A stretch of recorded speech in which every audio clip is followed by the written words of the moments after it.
Perhaps I should begin by acknowledging I'm one of those 7,000 recovering lobbyists. But it has been a real pleasure to be associated with this organization. Louisa Lee Schuyler was a serious person with a serious mission and profoundly important mission, namely to address the plagues of illness, poverty, and suffering that she first learned about from her childhood discussions with her socially conscious great-grandmother, Eliza Hamilton, and then that she witnessed during her heroic service during the Civil War, and then from her own direct observations of the plight of the poor in New York City in the late 19th century. Maybe that serious purpose explains why, if you, and any moment now we'll see another picture of her, based on the photographs we have of her, she almost never smiled.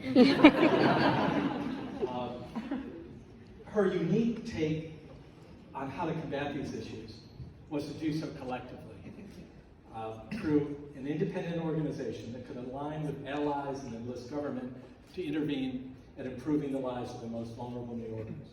When asked why she didn't just issue reports on these subjects, she said, because that would then be the say-so of one woman, I wish it to be the say-so of 1,000 men and women.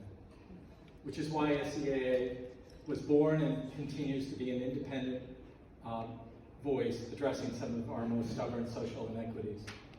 For a century and a half, as Homer Folks, longtime executive director, said, SCAA has embraced an unchanging purpose, but an ever-changing program. The accomplishments have been staggering and impressive. Kate has mentioned a few of them.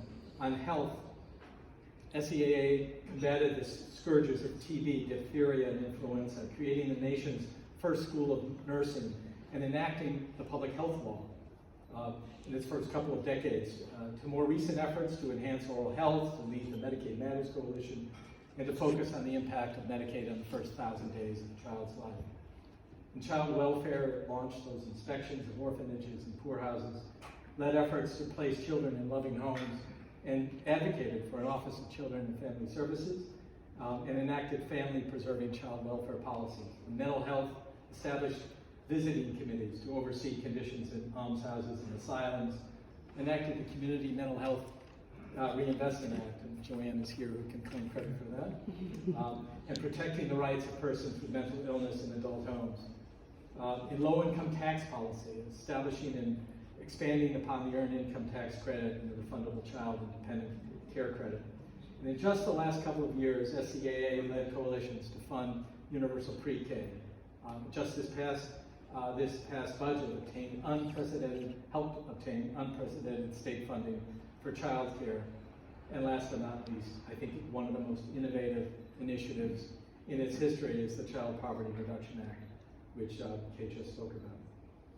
The Schuyler Center didn't make any of this progress on its own. In fact, building alliances and coalitions with like-minded organizations and individuals to achieve sustainable and successful social change is very much a part of SCAA's DNA.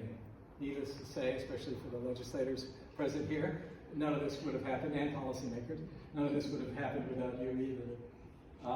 But that organizational and coalition building not only led to the establishment of these landmark initiatives, but also created a host of new organizations that would carry on its missions separately. The Home Care Association, the New York State Coalition for Family Planning, Prevent Child Abuse, the Mental Health Association, and many others. Each of these organizations continues to carry out and expand upon SCAA's objectives in their own respective realms. I wanted to become involved with this organization after serving 4 years as the governor's legal advisor on health and human services issues, when it became clear to me that SCAA was the most persistent, persuasive, independent, effective, and credible voice for social and economic justice. And I've spent the last 35 or so years happily serving on this board and confirming that judgment. So it's hard to imagine what New York State would look like had Louisa Lee Schuyler not decided to gather her Gilded Age friends to embark upon this journey 150 years ago. And just maybe, if she knew how this all worked out, it would actually bring a smile to her face.